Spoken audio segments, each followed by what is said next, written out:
Taipei. On Sunday, Tsai Ing-wen marked the second anniversary of her inauguration as the fourth democratically elected president of Taiwan. On that day, 2 years ago, she said the purpose of electing a new leader is to resolve problems.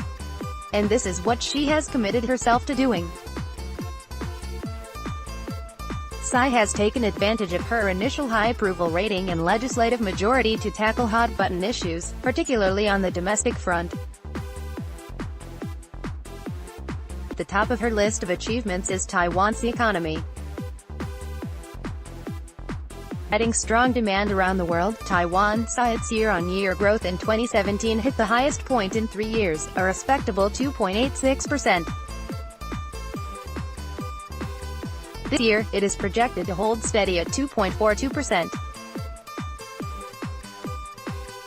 The island's unemployment rate also dropped to a new low of 3.63% last January. As of April, the local bourse hit 10,000 points for the 12th straight month. Looking to the future, the Tsai administration has sought to shift the export market from a heavy dependence on China and Hong Kong by pushing a new southbound policy to develop closer ties with South and Southeast Asian countries.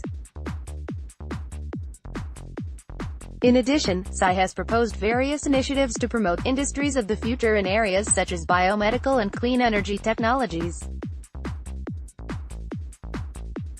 Her goal is to achieve a nuclear-free homeland by 2025, and looking even farther ahead, Tsai's planners have proposed initiatives to encourage population growth and immigration, skilled and white-collar workers in particular.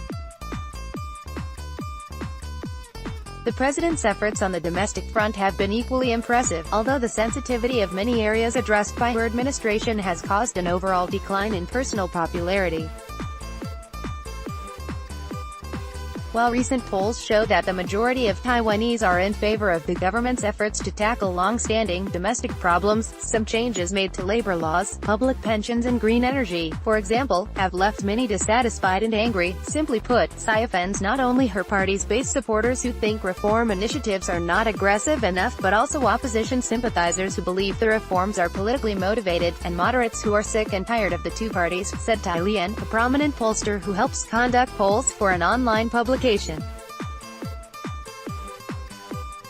Not surprisingly, one of the larger, and ongoing, problems Tsai has had to contend with is relations with China.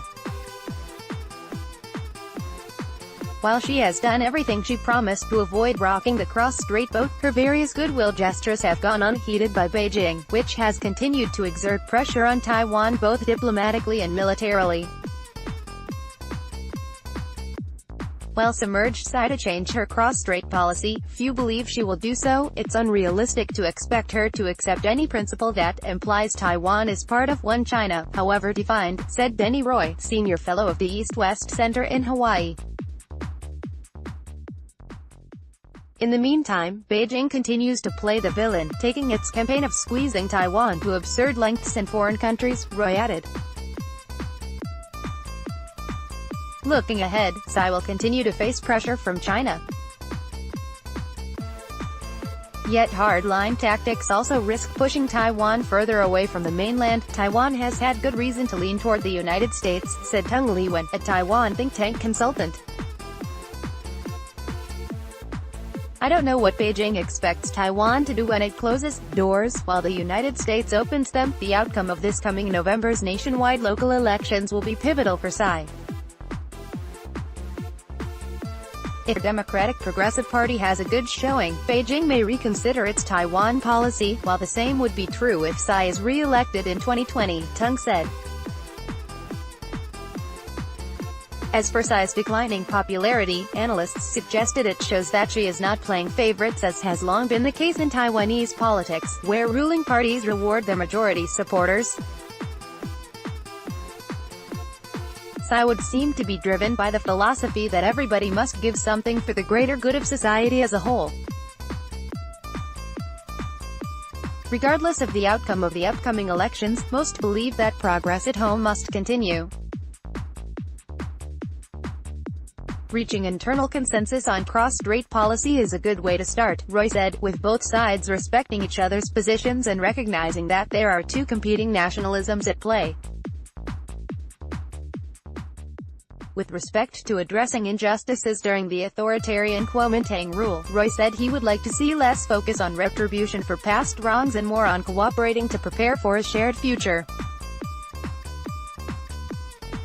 It is also important to foster informed public discussion and debate of important national issues, with the media leading the way, he said.